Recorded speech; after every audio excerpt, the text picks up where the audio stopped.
আজ 15 ডিসেম্বর চাঁপাইনবাবগঞ্জ মুক্ত দিবস। 1971 সালের এই দিনে মুক্তিবাহিনী ও ভারতীয় মিত্রবাহিনী যৌথভাবে পাকিস্তানি সেনা এবং তাদের দোসর রাজাকার আলবদর ও আল শামস বাহিনীর হাতে অবরুদ্ধ চাঁপাইনবাবগঞ্জ জেলাকে হানাদার মুক্ত করে। চাঁপাইনবাবগঞ্জ মুক্ত করতে প্রাণ দিতে হয় বীরশ্রেষ্ঠ শহীদ ক্যাপ্টেন মহিউদ্দিন জাহাঙ্গীরকে।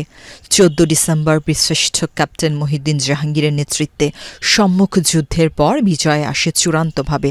কিন্তু এই দিনই অর্থাৎ 14 ডিসেম্বর শত্রুদের গুলিতে মাথায় গুলিবিদ্ধ হয়ে শাহাদাত বরণ করেন তিনি। এরপর সন্ধ্যায় পাক বাহিনী চাঁপাইনবাবগঞ্জ ছেড়ে পালিয়ে গেলে মূলত আনুষ্ঠানিকভাবে বিজয় পতাকা উত্তোলন করা হয় 15 ডিসেম্বর এবং সেই দিন মহিউদ্দিন জাহাঙ্গীরের মরদেহ উদ্ধার করে সোনা মসজিদ প্রাঙ্গণে দাফন করা হয়।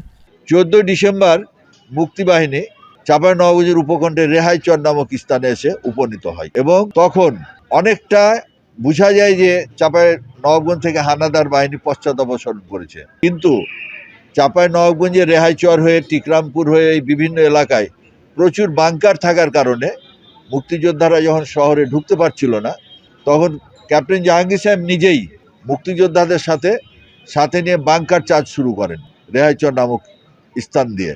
আকস্মিকভাবে 14 তারিখে দুপুরের দিকে তিনার মাথায় গুলিবিদ্ধ হয় এবং তিনি সেই স্থানে শাহাদাত বরণ করেন। কিন্তু মুক্তিযোদ্ধারা তাকে সেদিন সেখান থেকে তাকে নিয়ে যেতে ব্যর্থ হয়। পরবর্তী পরদিন সকালবেলা তাকে নিয়ে সেখান থেকে মুক্তিযোদ্ধারা তাকে নিয়ে শিখগঞ্জ হয়ে সোনা মসজিদে নিয়ে চলে যায় এবং সেখানে তার দাফন সম্পন্ন হয়। আর মুক্তিযোদ্ধারা 15 তারিখ চাঁপাইনবাবগঞ্জ, মানে 14 তারিখে চাঁপাইনবাবগঞ্জে না ঢুকে 15 তারিখে চাঁপাইনবাবগঞ্জ ঢুকে চাঁপাইনবাবগঞ্জকে মুক্ত এলাকা হিসেবে ঘোষণা দেয়।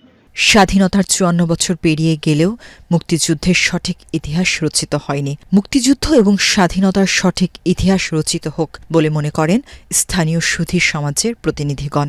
স্বাধীনতার 54 বছর হয়ে গেছে, কিন্তু এখনও আমরা স্বাধীনতার সঠিক ইতিহাস জানতে পারছি না। এর কারণ বিভিন্ন সময়ে বিভিন্ন সরকার আসছে, তখন তারা তাদের ইচ্ছা মতন স্বাধীনতার ইতিহাসকে সাজিয়েছে। স্বাধীনতা যুদ্ধটা সচক্ষে দেখেছি এবং জানি, কিন্তু আমাদের পরবর্তী প্রজন্ম মুক্তিযুদ্ধের সঠিক ইতিহাসটা জানতে পারিনি এবং আমি চাই মুক্তিযুদ্ধের সঠিক ইতিহাসটা পরবর্তী প্রজন্ম জানুক এবং এটা নিয়ে গবেষণা হোক এবং এটা নিয়ে চর্চা হোক এবং প্রকৃত যেন জানতে পারে সেই বিষয়ে সংশ্লিষ্ট কর্তৃপক্ষকে আমি বিনীত অনুরোধ করছি। আমরা চাই বিতর্কমুক্ত সার্বজনীন মুক্তিযুদ্ধের ইতিহাসকে গবেষণা করে আরও সমৃদ্ধ করে পরবর্তী প্রজন্মকে যেন হাতে তুলে দিতে পারি।